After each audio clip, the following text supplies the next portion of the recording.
on enchaîne avec la table ronde dédiée à l'IA, avec cette question de la recherche au lit du patient. Comment l'IA impacte le monde de la santé? Et j'appelle Rémi Choquet, qui est à la tête de Roche Pharma, de Head of Medical Evidence and RWD. Voilà, merci. Théo Lenné, qui est exécutif directeur Head of Digital Data and AI for R&D and Servier. Tous les titres sont en anglais, donc je vous les donne en anglais. Ensuite, Iris Maréchal, qui est cofondatrice CEO de Teremia, et Philippe Raveau, directeur scientifique de l'initiative at Hôtel Dieu. Merci de me rejoindre tous les quatre. Alors, tenez, on va se rapprocher un petit peu, venez plus par là. Voilà, puisqu'il y a une chaise. Oui, oui, oui, absolument, une chaise en plus. Alors, tout à l'heure, j'ai un petit peu donné d'abord la parole à, on va dire, PME et un petit peu la vision finance publique. On va peut-être commencer par les industriels, et notamment vous, Rémi Choquet, puisque vous êtes vraiment au contact des innovations et que vous avez véritablement dans vos fonctions, je dirais, le devoir et la nécessité de vous assurer que les innovations qui arrivent, donc là on a parlé de tout ce qu'on pouvait regarder, étudier, surveiller, monitorer, cartographier. Quand les innovations arrivent réellement, est-ce qu'elles sont capables d'aller jusqu'au patient et de tenir leurs promesses? C'est un petit peu ça votre travail? Il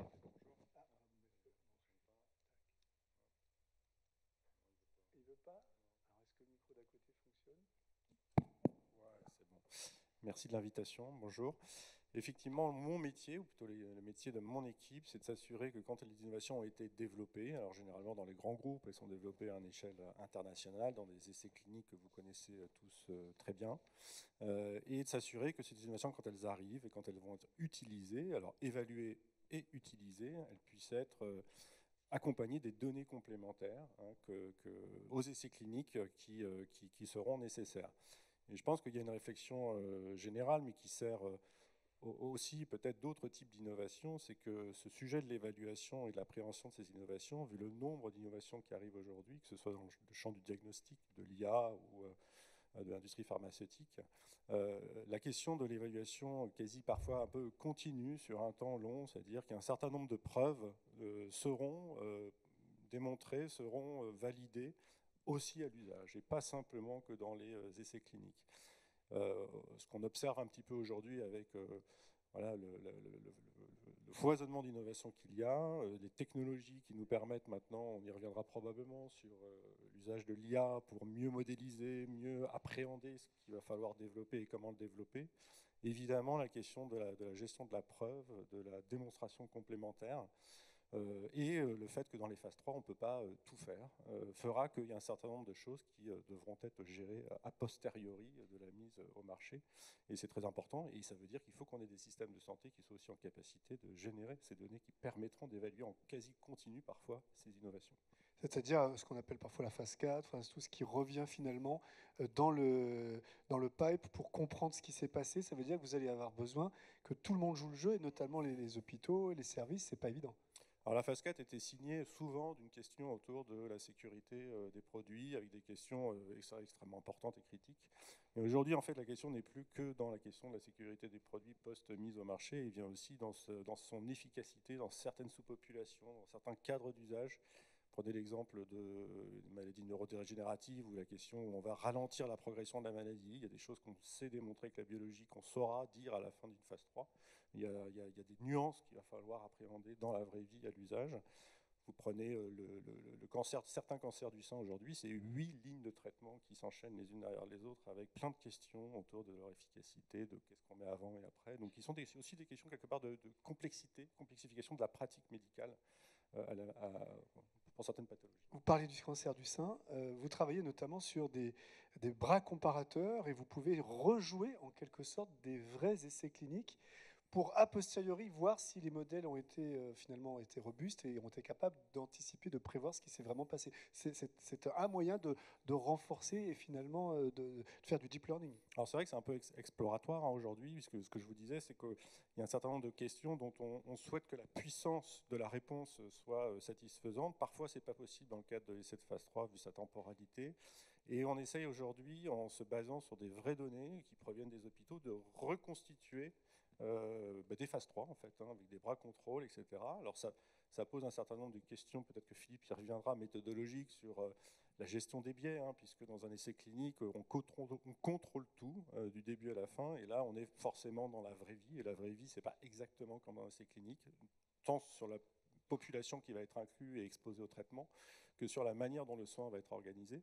Donc il y a tous ces enjeux et puis des données qu'on n'aura pas dans le système de santé, puisque dans l'essai clinique, on collecte jusqu'à 10 fois plus de données qu'on collecterait normalement en soins usuels.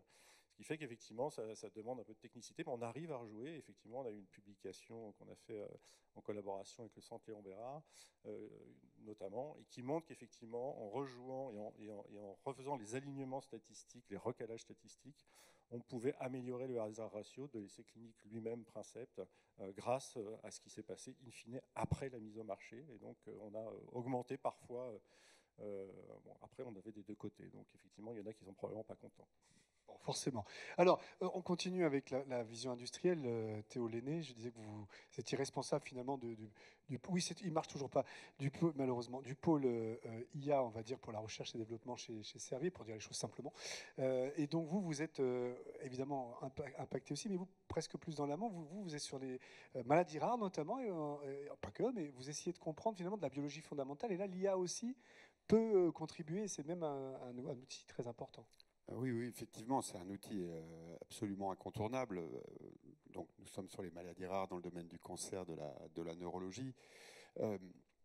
Donc, effectivement, on observe ce mouvement d'accélération de la transformation autour de l'IA dans la R&D en général et en particulier chez Servier pour une raison très simple.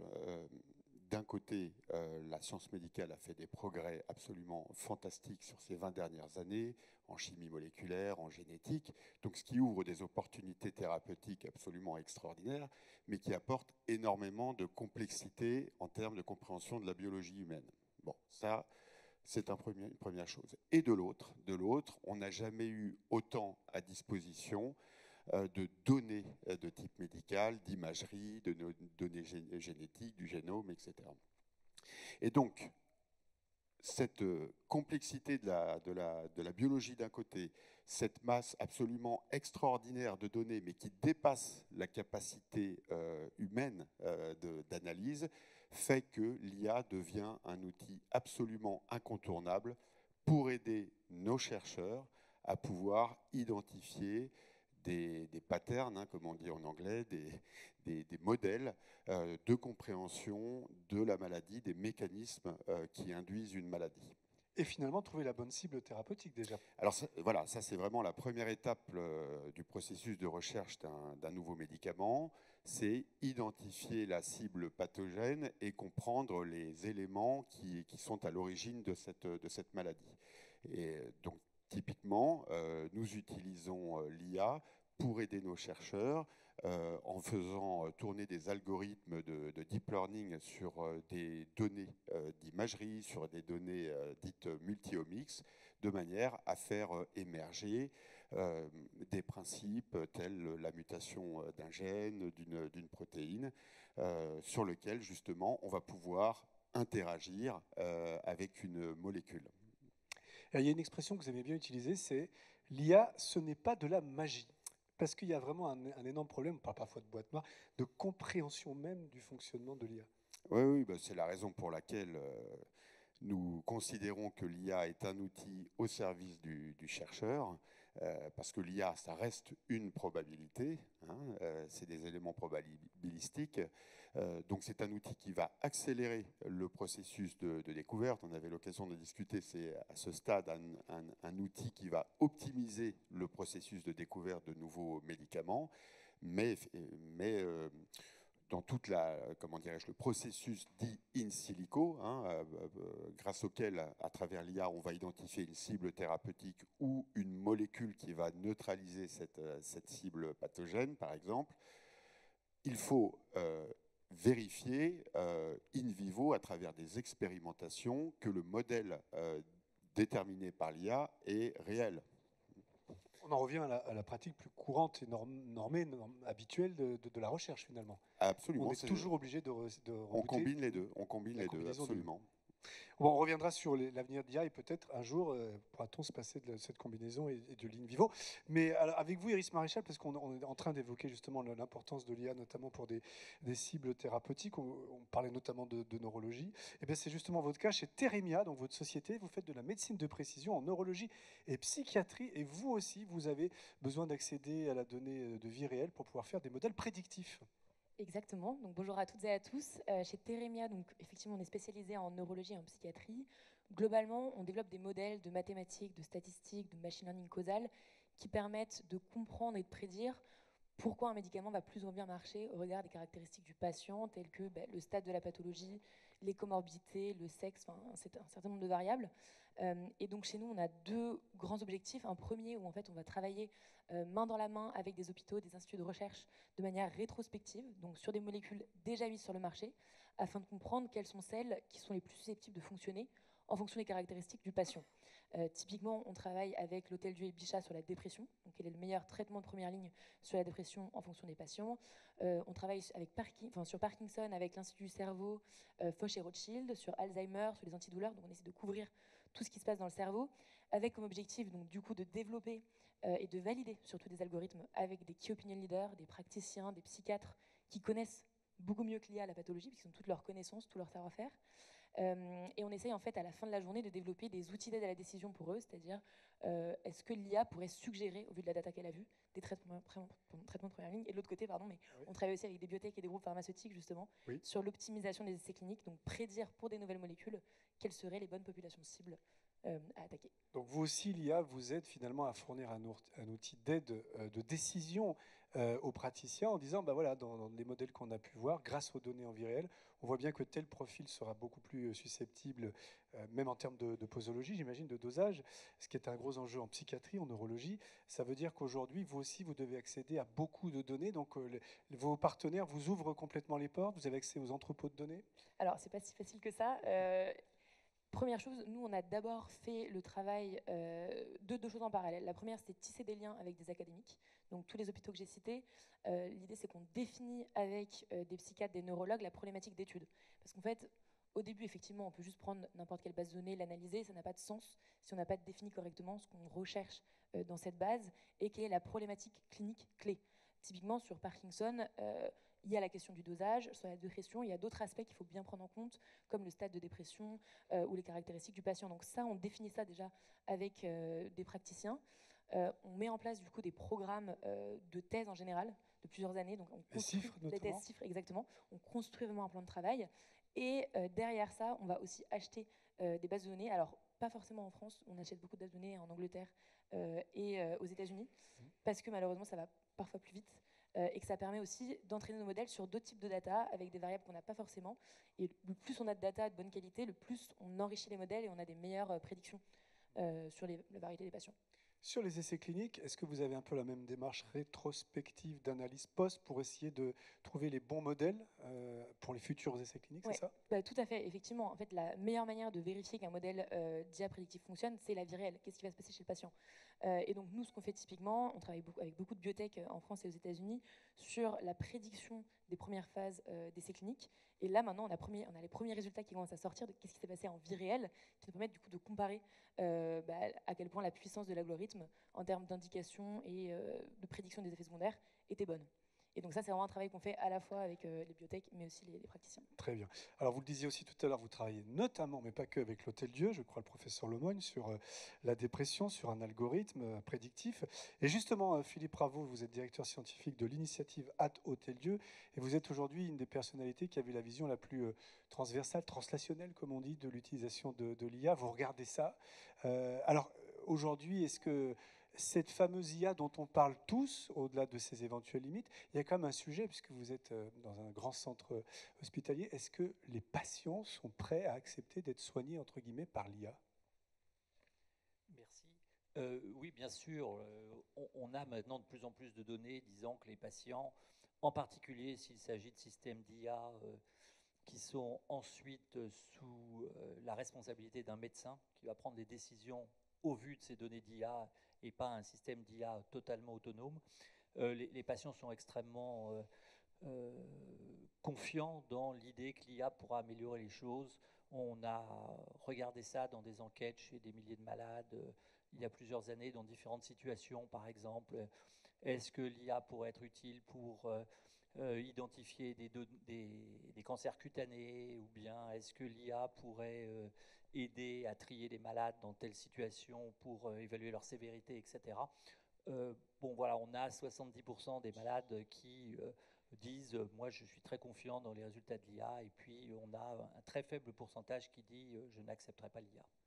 C'est-à-dire que dans les 30%, il y en a une petite fraction qui dit pas du tout, le reste dit C'est ça, il y en a pourquoi 5 à 5 ou 7% Oui. qui disent on ne veut pas entendre parler de l'IA. même avec un homme, voilà. on va dire un humain en bout de chaîne. Exactement. D'accord.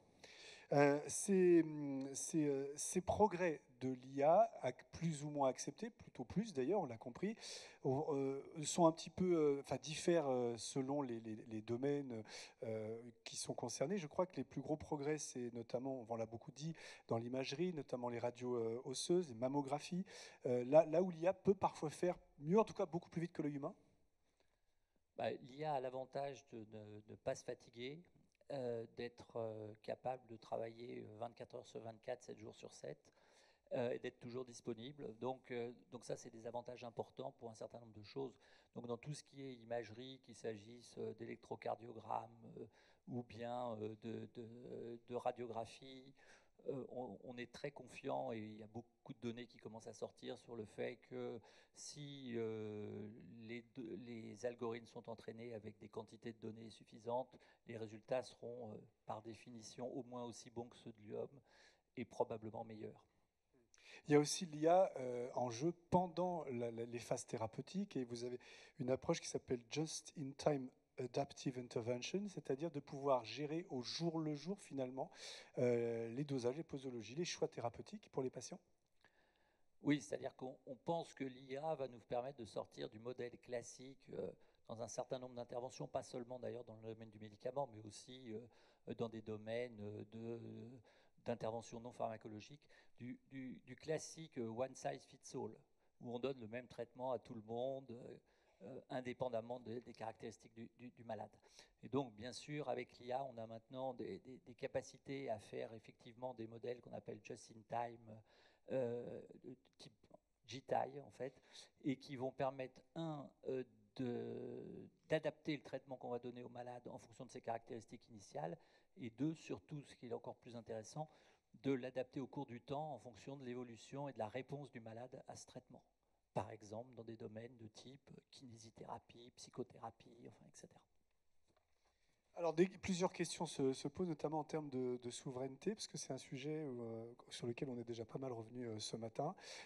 Par exemple, il y a des modèles qui sont entraînés et développés aux États-Unis. Est-ce que les patients américains et les patients français, par exemple, sont comparables? Est-ce que nos données doivent rester notre propriété? Est-ce qu'on peut partager ces données dans des modèles ouverts à des marchés étrangers? Est-ce que tous ces sujets, vous les regardez forcément? Une question pour moi. Pour vous deux, hein, en l'occurrence. Vous pouvez répondre tous les deux. La question est vaste.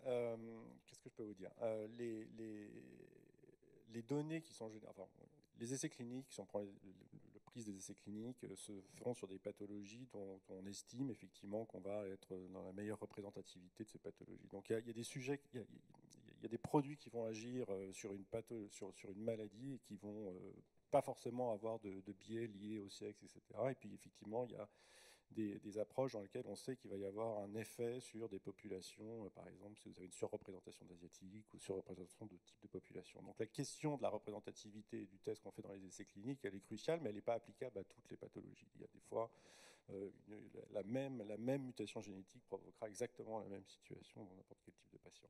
Et c'est vrai que, on en revient peut-être à ce qu'on disait un peu tout à l'heure, je pense qu'on a la chance d'avoir ces 100 dernières années constitué des approches, méthodologies statistiques extrêmement robustes qui nous permettent... Mon métier, c'est créer de la preuve irréfutable. En fait, notre enjeu de tous, c'est de pouvoir créer de la preuve irréfutable.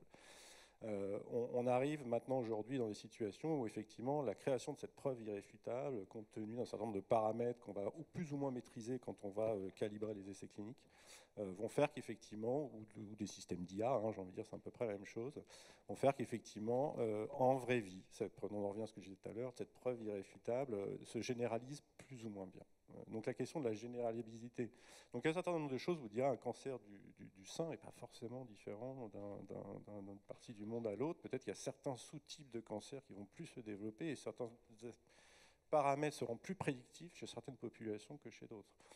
Est-ce qu'on peut en faire quelque chose de général et de se dire donc a priori il faut faire une IA par pays ou par personne ou une IA qui a été fabriquée aux États-Unis sera bonne ou pas en France? Bon, heureusement qu'on fabrique des médicaments aujourd'hui qui Capable de toucher. qui passent les frontières et j'espère que c'est pour ça que je reviens toujours à du sujet de l'évaluation. On a besoin parfois de vérifier cette généralisabilité de ce qui a été démontré et parfois pas. Donc la question c'est comment le faire. Comment faire? Théo, l'aîné? Oui, vous disiez tout à l'heure, l'IA, ce n'est pas de la magie. Ce qu'il faut absolument avoir à l'esprit, c'est que, vous l'avez dit Iris tout à l'heure, il n'y a pas d'IA sans data. Et la matière brute sur laquelle on va travailler, c'est de la donnée patient, anonymisée évidemment, mais qui proviennent des hôpitaux, des centres de diagnostic, etc. Et là, je vais faire le lien entre cette donnée qui est le cœur de la recherche thérapeutique. Maintenant, on l'a dit tout à l'heure, hein, c'est absolument incontournable d'avoir accès à cette donnée, à cette IA pour pouvoir accélérer l'innovation thérapeutique, et la question de la souveraineté européenne. Si on veut une véritable souveraineté européenne en matière d'innovation thérapeutique, on doit absolument enlever les freins qui empêchent les industriels, les académiques, les organismes de recherche publique d'accéder à cette donnée patient. C'est très compliqué aujourd'hui en Europe et en particulier en France. C'est très long d'accéder à cette donnée. Pour des raisons éthiques? Alors il y a différents types de raisons. Je ne vais pas m'étaler sur ces différentes raisons, mais je pense que les pouvoirs publics ont un rôle à jouer pour accélérer l'accès à ces données, une fois de plus anonymisées, hein, et c'est une clé indispensable à la souveraineté européenne en matière d'innovation thérapeutique. Je précise juste que dans d'autres régions du monde, en Amérique du Nord, en Chine, l'accès à ces données patients est beaucoup plus simple. Alors est-ce qu'on peut parler justement des problèmes de concurrence entre les différents entrepôts de données dans les régions françaises, puisque vous parlez de régions sans le vouloir, mais chacun voulant en quelque sorte régner sur son trésor. On parle du Health Data Hub qui a parfois du mal à convaincre tous les acteurs nationaux de bien vouloir mettre à disposition un certain nombre, au moins un catalogue minimum de données pour pouvoir ensuite gérer directement avec eux. Est-ce que c'est cette question-là qui est au centre des préoccupations, notamment? Qui veut répondre? Moi, je peux essayer de répondre. Oui, Philippe. Plus proche le micro, par contre. Je pense qu'il faut avoir une vision stratégique. Vous entendez bien, Philippe? C'est bon? Je pense qu'il faut Non. avoir une vision stratégique sur de quelles données on aura besoin dans 10 ans et se préparer à ça. Et pas simplement être dans une position où on regarde les bases de données disponibles et on essaye de les partager, etc. Je pense qu'il faut avoir une vision beaucoup plus proactive sur la manière dont on gère les données en santé et on gère le futur de la donnée en santé en France. Si on regarde par exemple d'autres pays, ce qui est frappant, c'est, je sais pas, si je prends un pays comme la Corée, eh bien, ils sont capables effectivement d'avoir 70% de leurs tertiary care hospitals qui sont avec des données harmonisées selon un modèle HOMOP et dans un cadre unique. Voilà. Si on regarde Israël, c'est la même chose, enfin, etc. Donc il y a beaucoup de gens qui pensent comme ça, c'est sûr. Iris, vous vouliez ajouter quelque chose? Et pour ajouter quelque chose aussi, il y a la question de la data et de l'accès à la data, mais si on élargit, c'est aussi la question de la régulation. Ce que je vois, c'est qu'aux États-Unis, on innove, on innove, on innove, ensuite on évalue les risques et ensuite on régule. J'ai l'impression, en tout cas, qu'en Europe, c'est beaucoup plus, on regarde tous les risques, on régule et ensuite on innove. Et c'est vrai que nous, en tant que start-up, c'est compliqué. Typiquement, on va lancer un essai clinique justement sur un programme GTAI sur Parkinson. Ça fait, donc l'algo est prêt, les patients sont bientôt prêts. La question, ça fait 3 mois que j'essaie de savoir quelle est la régulation sur comment mettre en place un essai clinique là-dessus. Donc je pense qu'il y a aussi ce sujet-là. C'est même pas de déposer le dossier, c'est de comprendre comment. C'est comprendre exactement comment. Je pense que ça c'est un vrai sujet. Et deuxième sujet, pour ajouter la partie start-up, il y a aussi une question de l'investissement et du financement. Il y a l'investissement public qui est honnêtement, moi je me plains absolument pas parce On qu'on en parlait ce appelle à matin. projet, Ouais. c'est magnifique et on aide vraiment les startups à passer un peu la Death Valley, donc se dire on investit, on investit. Il y a l'investissement privé qui est un vrai sujet en termes de VC, les investissements dans les biotech ralentissent. On l'a dit ce Et matin. surtout- exactement. Et surtout, moi, ce que je vois, c'est qu'on est vraiment en réaction des États-Unis. C'est-à-dire que je vois les pitchs des startups évoluer. Et donc, il y a 3 ans, c'était les SaaS. Donc, tout le monde mettait SaaS dans son pitch. Mhm. Après, ça a été l'IA. On a mis l'IA. Maintenant, c'est AI agentic. On met tous AI agentic dans les pitchs pour être sûr de lever des fonds. Au final, on est tous en train de travailler en santé pour les patients. Il faut qu'il y ait des investisseurs qui réalisent que c'est long terme, c'est risqué et que l'impact, c'est patient. C'est pas le type de business model où on suit un peu ce qui marche aux États-Unis. Vaste question. Oui, c'est tout à fait juste. Mais est-ce que vous faites partie, comme on l'a vu ce matin, des entreprises qui sont tentées d'aller faire l'essentiel du business aux États-Unis ou du travail aux États-Unis pour aller plus vite? Alors, ce qui est sûr, c'est qu'on veut créer un géant européen. On essaye de signer la plupart des deals aujourd'hui en France. Les biotech, c'est plutôt des biotech françaises, enfin mi-françaises, mi-américaines. Mais on est poussé d'aller aux États-Unis parce que la transaction là-bas est plus rapide et parce que les gens sont plus à même de prendre des risques et de tester de l'innovation. Je trouve qu'il y a ce mindset-là qui est un peu différent avec le mindset français. Donc on est tenté, effectivement. Forcément. Forcément. Bon, Rémi? Oui, peut-être pour donner des ordres de grandeur, j'étais au global. Enfin, une des parties de mon boulot, c'est de s'assurer que notre maison mère puisse investir dans des données françaises. Et nous, on essaye d'investir autant que faire se peut et pas de produire nos propres données tout le temps. Et c'est vrai que quand je leur dis, écoutez, on a des superbes corps dans certaines aires thérapeutiques, où ça fait 10 ans qu'on les suit, qu'on les aide, etc. Ils me disent très bien, est-ce qu'on est capable d'avoir des résultats d'études en un mois? Ah ouais, non, mais là, on est sur... Et donc, effectivement, on a ce règlement européen des données de santé qui est en train d'arriver, qui va faire avancer les choses, parce qu'effectivement, sur certaines données, c'est 18 mois aujourd'hui en France, on va arriver peut-être à 2 fois 4, ce sera déjà pas mal, mais ce ne sera pas un mois. Quand vous prenez des exemples comme UK Biobank, qui sont des infrastructures de données qui servent à énormément de monde à faire de la recherche, en fait, c'est financé de manière structurelle une bonne fois pour toutes. Et derrière, il y a tous les chercheurs qui viennent pouvoir tester des modèles, tester des choses, mettre en place des choses. Aujourd'hui, on est encore sur une approche en France, et c'est là où je reviens complètement Philippe, il faut une stratégie claire sur... quel jeu de données doit-on créer pour demain? Parce qu'il faut à peu près 5 ans pour en créer des jeux de données corrects pour faire de la recherche. Donc de toute façon, Harmoniser. on ne peut pas tout et faire, propre. mais il faut choisir nos combats. C'est-à-dire qu'il y a des endroits où il faut accélérer, il faut créer des jeux d'apprentissage dans certains types d'usages d'IA. Il faut créer des jeux de données qui vont permettre de faire des évaluations quand les innovations vont arriver, puisque les IA vont arriver, etc. Et ça servira à tout le monde, toutes les aires thérapeutiques. Et ça, aujourd'hui, on n'est pas encore prêt. C'est-à-dire qu'on faisait un peu de santé publique avec des gens qui étaient intéressés pour faire un peu des cohortes, etc. Mais c'était sur la base du volontariat. On n'a pas de stratégie dans laquelle on se dit on va créer ça parce qu'on aura besoin d'aller plus vite demain. Alors, il n'y a pas que l'accès aux données. Il y a l'IA, la robustesse de l'IA en tant que telle. Je crois qu'il n'y a que 2 molécules en phase 3, 2 molécules in silico en phase 3. Ça veut dire qu'on a beaucoup d'espoir, on parle beaucoup, mais on est loin d'avoir des résultats enthousiasmants. Alors, il faut distinguer plusieurs choses. Il faut distinguer l'IA utilisée dans les différentes étapes traditionnelles d'élaboration et de découverte d'un médicament. Donc nous, c'est ce qu'on fait chez Servier et ce que font beaucoup de nos confrères. Donc là, on n'est pas nécessairement dans la découverte ex nihilo d'une molécule in silico, mais on utilise bien l'IA à chaque étape. Là, je pense qu'on doit avoir à peu près environ 80 use cases d'IA qui sont aujourd'hui utilisés dans nos différentes étapes du processus. Donc ça, c'est quelque chose... C'est implanté. C'est implanté, donc c'est, comme je le disais tout à l'heure, sous la forme d'une optimisation de nos processus classiques. Ensuite, effectivement, une molécule qui a été conçue dès le départ totalement in silico et donc qui doit aboutir in fine à un nouveau médicament. Donc, comme vous savez, le processus d'élaboration d'un médicament, c'est une 12aine d'années. Et à ce stade, effectivement, on compte à peu près, je pense qu'il doit y avoir un médicament qui a été lancé sur le marché et qui a dû avoir les autorisations. Et il doit y en avoir à peu près 2 ou 3 en phase 3. Et on va voir dans les 3-4 ans qui viennent, effectivement, un nombre de candidats médicaments plus conséquent, issus de la découverte in silico qui devrait arriver sur le marché. Donc on a bien ce distinguo. Les deux, amont-aval, on va dire, l'amont est enfin, le processus de recherche est très développé, l'IA est très implantée. Pour ce qui est vraiment d'aller au bout du process tout en IA, ça évidemment c'est plus compliqué. Voilà. Okay. Très bien. Est-ce que vous avez des questions ou des remarques à ce stade? Oui, s'il vous plaît. Alors je crois que votre micro, pourtant, il est rouge, mais on ne vous entend pas. Non, vous n'avez pas de chance avec votre micro. Est-ce que vous pouvez vous rapprocher du micro voisin, s'il vous plaît?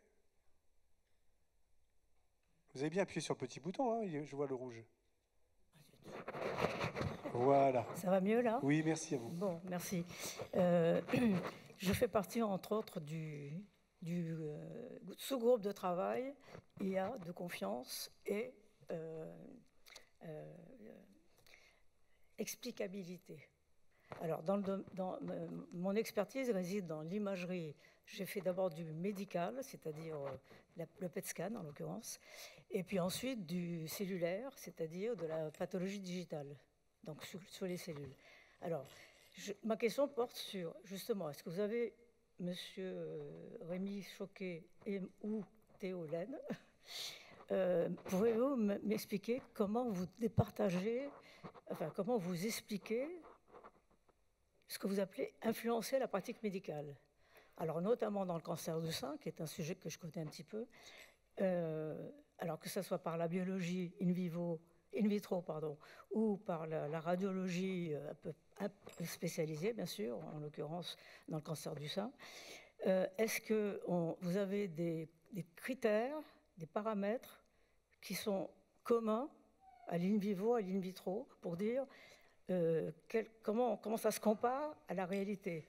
Les données réelles, comment sont-elles estimées? Comment sont-elles... Oui, Alors, oui, Rémi, peut-être un mot. Puis je crois que Philippe, vous avez une réponse aussi, donc après, d'accord. Philippe, il va peut-être plus réussir que moi. Pas évident, hein, votre question. Je pense qu'en plus, une grande partie de ces questions-là se font parfois au moment du développement clinique, hein, puisqu'on va pouvoir collecter parfois, et parfois c'est pendant le développement clinique, en récupérant quelques données d'anapathes, etc., qu'on va comprendre le lien qu'il pourrait y avoir. Donc là, on pourrait y répondre clairement très très bien. Je pense qu'il faudrait que ce soit une autre expertise que la mienne, mais je sais que certaines choses se passent. Ça nous arrive pendant le développement clinique. On essaye justement de pouvoir identifier les critères prédictifs de certains types de réponses, et on va essayer dans ces moments-là de fabriquer parfois des outils qui pourraient permettre les anapathes de faire leur travail in fine, une fois que le produit sera au marché. Mais c'est vrai que ce champ-là, on nous emmène même parfois sur des essais plateformes un peu complexes, et je ne voudrais pas vous dire de bêtises personnellement. Ok, Philippe Peravo. Oui, moi j'avais un tout petit mot sur plus près le micro. J'avais un tout petit mot sur l'explicabilité. Je suis mal à l'aise avec ça et avec l'idée que il faut avoir une vision sur le côté black box des algorithmes, etc. C'est-à-dire que je pense que c'est extrêmement naïf d'imaginer que les médicaments ne sont pas des black box. Et jamais personne ne s'est... Vous voulez dire en général, au-delà de oui, l'IA? bien sûr. Tous les médicaments, en fait, j'ai passé ma vie à voir des choses qui n'étaient absolument pas prévues avec les médicaments, des effets secondaires qui n'étaient pas prévus, des mécanismes d'action qui sont apparus 10 ans après l'apparition du médicament, enfin, etc. etc. C'est un peu naïf d'imaginer ça. Donc je ne vois pas pourquoi on s'impose ça dans le domaine de l'IA en santé. Et à mon avis, si on démontre l'intérêt, je sais pas, d'un test diagnostic utilisant de l'IA par rapport au test diagnostic habituel, ou si on démontre l'intérêt d'un algorithme par rapport aux algorithmes habituels, etc., etc., je ne vois pas en quoi ça apporte quelque chose d'avoir une explicabilité, surtout que, à l'évidence, ça va empêcher l'utilisation d'une grande quantité de modèles qu'on ne peut pas expliquer. Qu'on ne peut, par définition, pas expliquer. Iris, vous avez une démarche d'explicabilité sur vos modèles, ou justement vous dites bon, ça marche, c'est comme ça? Non, en fait c'est vrai qu'on essaye de tout baser sur ça, mais effectivement la plupart des médicaments qui ont été découverts, on ne sait même pas, c'est vraiment quelque chose c'est le hasard. Nous, ce qu'on fait, effectivement, les biotech nous le demandent beaucoup parce qu'on va leur prédire les indications qui sont les mieux, on va dire, rankées dans notre modèle. Derrière, ils nous disent mais pourquoi? Et donc on arrive maintenant à extraire de la data du knowledge graph qui explique pourquoi l'IA a prédit. Mais ça ne veut absolument pas dire que dans la réalité, ça va exactement se produire comme ça. C'est juste que le faisceau d'indices semble montrer que la prédiction est correcte. La réalité, c'est qu'on va voir ce que ça va donner chez les humains. Très bien. Oui, pardon, je vais compléter un tout petit peu. Donc, dans la démarche in silico, c'est vrai, comme je disais tout à l'heure, quand on va adresser un volume très très conséquent de données, on utilise des technologies, des algorithmes d'IA de type deep learning, pour lesquels la rétro-ingénierie, c'est-à-dire l'interprétation des liens, est extrêmement complexe par définition à faire. Cela étant dit, une fois que l'on a identifié, qu'on a prédit, donc prédire, c'est un mot que j'aime pas trop parce qu'en fait, comme je l'ai dit tout à l'heure, on est dans un domaine de probabilité. Donc il y a quand même un pourcentage. Prédiction relative, on va dire. Voilà, c'est une prédiction relative.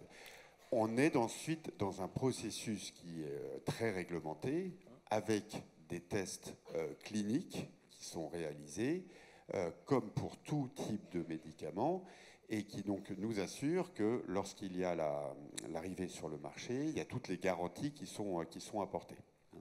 Donc c'est pour ça que je disais tout à l'heure, on est dans des outils d'IA qui sont là pour aider les chercheurs aux différentes étapes de la recherche et au développement d'un médicament. Néanmoins, on reste tout de même dans un processus qui reste tout à fait classique et régulé. Ce qui veut dire qu'on ne fait pas une confiance aveugle à l'IA puisque ce n'est pas magique. Et quand on ne peut pas expliquer, on veut s'assurer que tout fonctionne et qu'on peut en apporter la preuve dans la vraie vie. Absolument. Pour résumer. Oui. J'aurai encore beaucoup de travail quelques années, je pense. Ça vous laisse du boulot pour les quelques années qui viennent, tant mieux. Oui, Manuel. Oui, je voudrais juste préciser que même si un gourou peut trouver un traitement, on fait une étude clinique, si ça marche, c'est bon. Hein, donc, on n'est pas besoin de tout savoir. Pour moi, j'ai une question sur les données de vraie vie. Vous parlez par exemple de cancéro. Vous savez que IBM Watson Health a été le plus grand scandale et échec de l'IA sur la santé. Et vous savez pourquoi ? C'est parce que la machine a été entraînée sur la Mayo Clinic avec une pratique médicale qui était définie et on l'a transposée sur un autre pays où la pratique était différente. La question, c'est comment vous traitez la réunion de consensus. Vous savez que dans le cancer, il y a une réunion de consensus avec le psychiatre, avec le nutritionniste, avec plein de gens. Et ces gens-là peuvent prendre une décision parce qu'ils ont accès à des données qui ne sont pas dans les records et qui vont prendre une décision. Comment, la question je la pose à Rémi Choquet, qui est dans les données de vraie vie. Mais Philippe pourrait répondre aussi. Non, mais ce que je veux dire, c'est que je suis dans la donnée de vraie vie cette fois-ci. C'est-à-dire qu'on peut faire des études cliniques sur un traitement, oui. C'est une chose, ça peut être national, international, sous réserve. Mais là, maintenant, on est sur le rayon de consensus. Comment, dans ta collecte de données de vraie vie, intègres-tu le fait que peut-être tu n'as pas toutes les données qui ont pu expliquer la décision de traitement ? Au moment de la réunion de consensus. Voilà, et ça, c'est vraiment un enjeu majeur. C'est les variables qui manquent. Alors moi, je génère pas des preuves qu'il y a dans les réunions de consensus, mais en fait, on pourrait tout à fait en parler. Ce que je peux dire là-dessus, c'est globalement, les réunions de consensus, c'est un assemblage d'experts avec un assemblage d'informations qui permet à un instant T de prendre, on espère, la meilleure décision. Alors Roche Diagnostic a développé par ailleurs des outils qui facilitent la réunion, mais quand on tombe dans la question faciliter la décision qui va sortir de cette réunion, on est sur un champ qui est, pour le coup, éminemment plus complexe. Donc non, objectivement, ce qu'on observe aujourd'hui, c'est que les données sont par nature parcellaires. La décision sera à meilleure information connue, à dater d'un moment. Et c'est pour ça qu'ils sont 10 autour de la table pour le faire. Moi, je n'ai pas encore vu de système, et je suis complètement aligné avec ce que tu disais sur Watson. Le problème de Watson, c'est qu'il arrivait à faire aussi bien que les experts entraînés sur les données des experts qui produisaient eux-mêmes, mais que si vous n'avez pas l'expert à côté de vous pour valider ou invalider, vous étiez un peu... Donc on ne pouvait même pas transposer ce système à d'autres hôpitaux. C'est le problème d'homogénéisation des données et des process. Oui, Philippe, vous vouliez ajouter quelque chose ? Oui, je pense que sur Watson, il y avait des problèmes plus généraux qui étaient les données utilisées pour faire ça. En particulier, Watson reposait principalement, à ma connaissance, sur des résumés d'articles, et les résumés d'articles sont bien loin du contenu des articles. Et deuxièmement, encore sur la conclusion des résumés. Et la conclusion des résumés, des équipes comme la mienne ont montré depuis des années que c'était extrêmement... Il y avait ce qu'on appelle des spins, et que voilà, ça ne reflétait pas du tout les articles. Et troisièmement, ils avaient totalement méconnu le problème de biais de publication qui est absolument majeur dans tous les domaines, y compris le domaine de la cancéro. Donc à la fin, effectivement, leur outil ne servait à rien, quoi. Et je vais rajouter juste un quatrième point. Watson, c'est une technologie qui est assez ancienne, entre guillemets. C'est un petit peu les pionniers au Moyen-Âge. Voilà, de c'était l'IA. les pionniers, et c'était avant l'avènement de tout ce qui est machine learning et deep learning. Et donc l'algorithmie de base de Watson n'embarquait pas tout ce qui était utilisé aujourd'hui en machine learning et en deep learning. Ça n'existait pas encore à cette époque. Ce que vous voulez dire, c'est qu'aujourd'hui, ça va mieux. Il ne faut pas avoir peur. N'ayez pas C'est peur. plus efficace aujourd'hui. Mais je veux juste ajouter Oui, un point aussi, Iris. parce que sur le cancer du sein, c'est vrai, mais nous, on le voit aussi en neurologie et en psychiatrie, typiquement sur la dépression.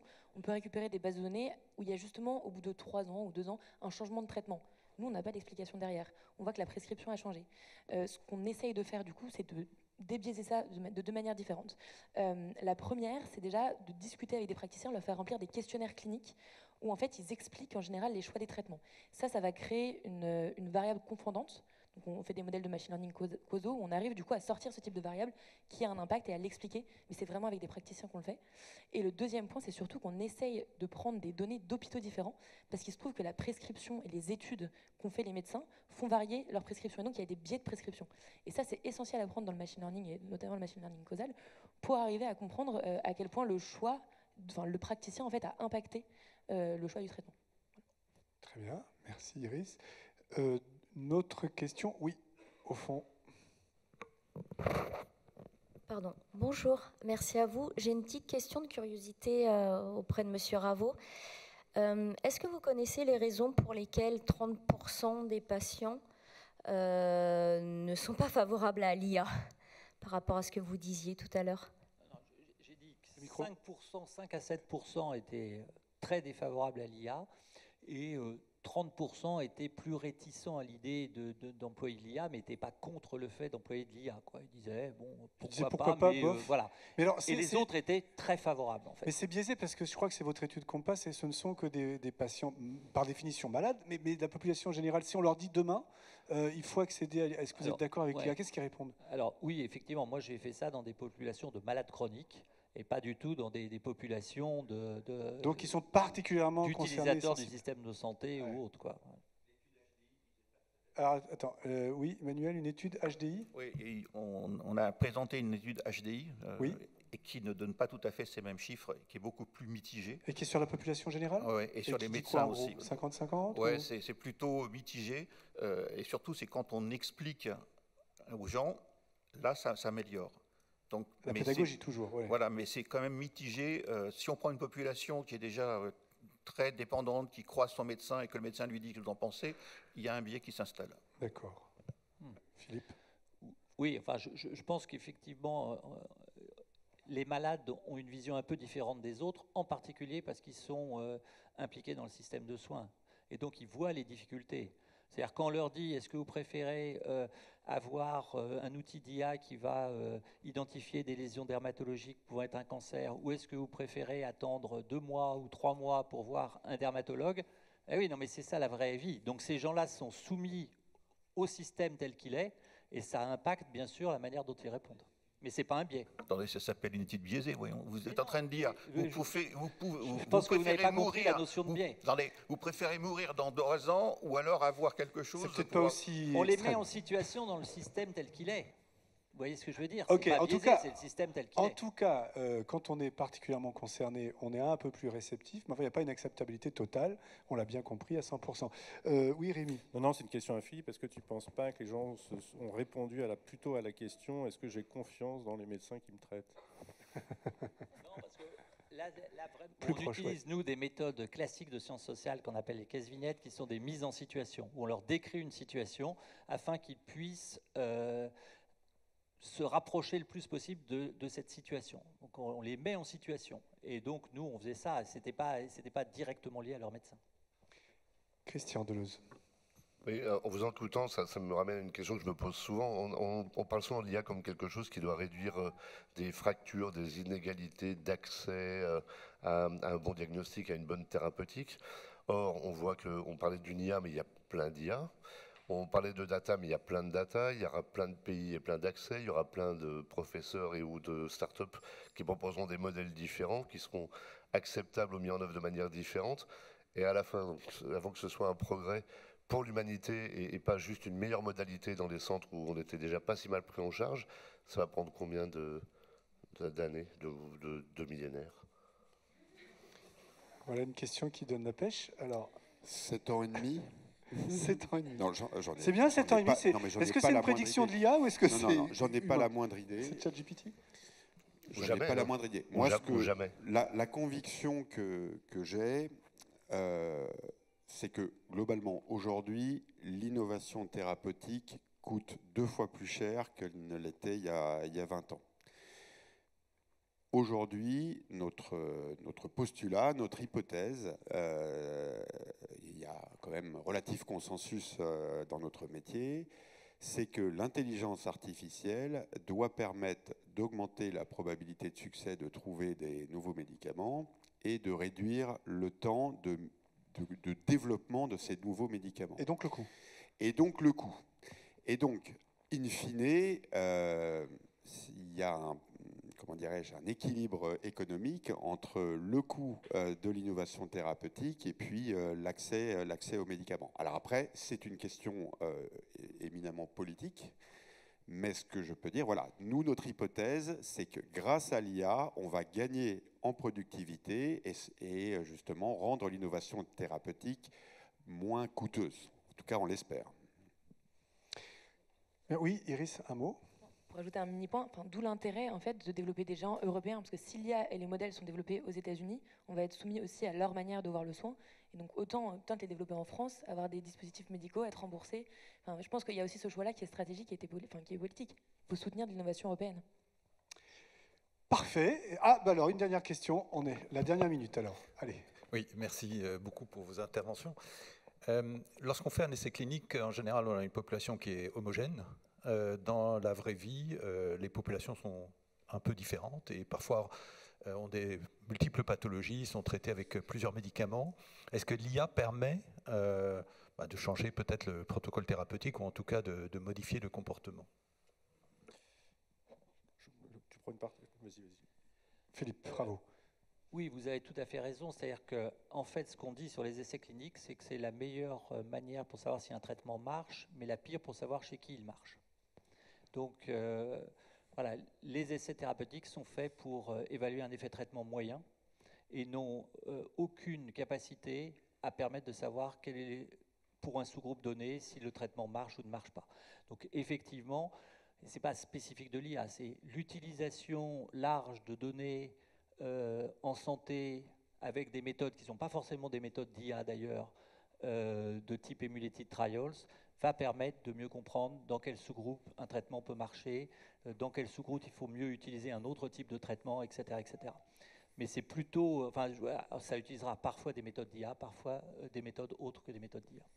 Oui, c'est un peu ce que je décrivais tout à l'heure sur les méthodes statistiques, de pouvoir rejouer des essais cliniques quasiment. Vous avez fait plusieurs fois. Tout à fait. Donc, effectivement, on se rend compte qu'aujourd'hui, on commence à avoir les outils. Alors, il faut les donner, et donc il faut la question. Il faut pouvoir effectivement avoir une masse de données, les remonter et se poser ces questions-là. Mais on arrive avec des approches. Alors, moi, je préfère les approches basées sur vraie vie, parce que c'est des patients et il y a un certain nombre de choses qu'on ne peut pas prédire, même avec des modèles mécanistiques, quand on connaît bien la pathologie, etc. Après les essais cliniques, dans la vraie vie. En fait, le problème, c'est le prototypage. Vous prenez une base de données d'essais cliniques, les patients sont sursélectionnés, vous recréez exactement la même chose si vous voulez générer des données à partir de ça. Donc, en fait, le sujet, c'est pas ça, c'est de gérer la variété des situations dans la vraie vie. Donc, la question, c'est que si on veut le gérer correctement et faire des bonnes conclusions, effectivement, il faut des bases de données qui sont quand même plutôt assez larges et il faut des méthodologies. Alors après, ça pose une autre question que nous, on a commencé à regarder, c'est comment, si nécessaire, les autorités ou les médecins doivent interpréter ce type de données, parce qu'elles sont beaucoup plus complexes à interpréter compte tenu des biais, compte tenu des méthodes statistiques qui sont mises en œuvre parfois.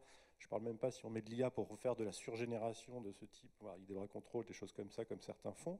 Bras synthétiques aussi. Oui, on en revient à l'interprétation clinique dans une situation donnée, en fait. Peut-on se fier et quel biais je dois avoir, moi, clinicien ou évaluateur, en tête, puisque ces données ont été générées comme ça? Alors, l'essai clinique n'est pas parfait. La surgénération, on va dire, de la complémentarité de l'histoire avec des données virales ne l'est pas non plus. Il y a d'autres enjeux. Et donc, il faut que ceux qui utilisent ces données-là sachent aussi les interpréter correctement dans le bon contexte. Merci beaucoup à vous quatre, donc Iris Maréchal, Théo Lenné, Rémi Choquet et Philippe Raveau, pour votre participation qui conclut cette séquence 3 passionnante sur l'IA. On en a pour des années. Voilà un sujet qui va revenir très probablement au prochain Medi Sunday et autres manifestations. Merci beaucoup à vous.